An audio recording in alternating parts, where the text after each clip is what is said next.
Now we present a scene from As You Like It. This scene features nobles living in the country. The main character, Rosalind, dressed as a young man, decides to test Orlando's love for her.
Soft, comes he not here?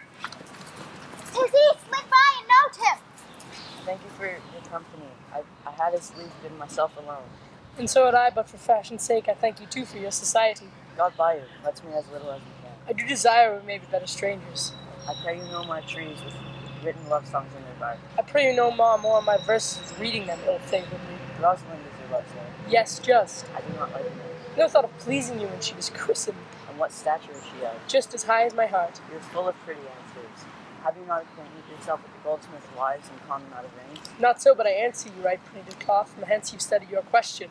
You have a nimble wit. I think 'twas made from Atlantis' heel. Will you not sit with me, and we'll rail against our majesty, the world, and all our misery? I will chide no breather in a world against myself whom I know most faults.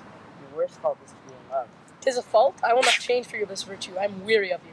By my troth, I was searching for a fool when I found you. He is drowned in the brook, look within and you shall see him, There I shall see my own figure. which I either take to be a fool or a cipher. I'll tarry with you no longer. Farewell, good Signor Love. I'm glad of your departure. Adieu, mulls your melancholy. I will speak to him like a saucy lackey, and under that habit play the knave with him. Do you hear, Forester? Very well, what would you? I pray thee, what is the clock? You should ask what time of day it is, for there's no clock in the forest. Then there is no true lover in the forest, thou sighing every minute and groaning every hour, but detect the lazy foot of time as well as the clock. Why not the swift foot of time? Had that been more proper? By no means, sir. Time travels in diverse paces with diverse persons. I will tell you who time ambles withal, who time trots withal, who time gallops withal, and who time stands still withal. I perceive, who doth he trot withal? Mary trots hard with a young maid, between the contract of her marriage till the day it is solemnized. If the intern be but a sennight, time's pace is so hard that it seems the length of 7 years. Who time ambles withal? With a priest that lacks Latin, and a rich man that hath not the gout. For one that sleeps easily because he cannot study, and the other lives merrily because he feels no pain. The one lacking the burden of lean and wasteful learning, the other knowing no burden of heavy, tedious penury. These time ambles withal. Who doth time gallop withal? With a thief to the gallows, for though he go as soft as foot can fall, he thinks himself too soon there. Who stays it still withal? With lawyers on the vacation, for though they sleep between term and term, they perceive not how time moves. Where dwell you, pretty? Here with this shepherdess my sister, in the skirts of the forest, like fringe upon a petticoat. Are you native of this place? As the coney used to dwell where she is kindled. Your accent is much finer than something you can purchase in such a removed dwelling. I have heard so of many, but indeed, an old religious uncle taught me to speak, who was, in his youth, an inland man, one who knew courtship too well, for there he fell in love, and I've heard him read many lectures against it. I thank God I am not a woman to be touched with so many giddy offences, as he hath generally taxed their whole sex withal. Can you remember some of the principal evils he laid to charge women of? There were none principal. They were all like one another, as halfpence are. Every one fault seeming monstrous till his fellow fault came to match it. Can you remember some? No, I will not cast away my physic, but on those that are sick. There's a man haunts the forest, abuses our young plants with carving Rosalind on their barks, hangs odes upon hawthorns and elegies upon brambles, all forsooth deifying the name of Rosalind.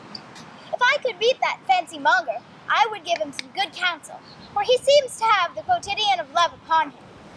I am that so love Shakti, I pray you, tell me a remedy. There are none of my uncle's marks upon you. He taught me how to know a man in love, in which cage of rushes I'm sure you're not prisoner. What were his marks? A lean cheek, which you have not, a blue-eyed and sunken, which you have not, an unquestionable spirit, which you have not, a beard neglected, which you have not, but I pardon you for that, for your simply in having beard is a younger brother's revenue. Then your hose should be unguarded, your bonnet abandoned, your shoes untied, and everything about you demonstrating a careless desolation. But you were no such man, you're rather point the bite on your accoutrements, as loving yourself than seeming the lover of any other. I could, make me believe I love. Me believe it? You may as soon as you make her that you love believe it, which I warrant. She is a pitter to do than to confess she does. That is one of the reasons in which women still give the lie to their consensus. But in good sooth, are you he that hangs verses upon trees wherein Rosalind is so admired? I swear to you by the white hand of Rosalind, I am that he, that unfortunate he.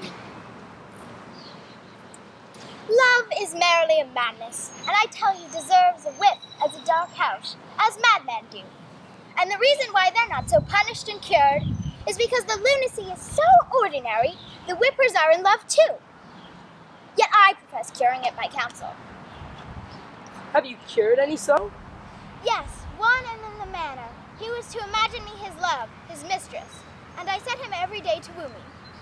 At which time would I, being but a moonish youth, grieve, be effeminate, changeable, longing and liking, proud, fantastical, apish, shallow, inconsistent, full of tears, full of smiles, and for every one passion something, and for no passion truly anything, as boys and women are for the most part, cattle of this color, would like him, now loathe him, then entertain him, then forswear him, weep for him, then spit at him, that I drave my suitor from his mad humor of love to a living humor of madness, which was to forswear the full stream of the world and live in a nook, merely monastic.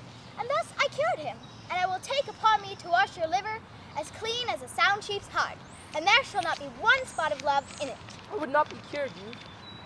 I would cure you if you would but call me Rosalind, and come every day to my cote to woo me. I will, now tell me where it is. Will you go with me, and I will show it to you? With all my heart, good youth. Nay, but you must call me Rosalind. Come, sister, will you go?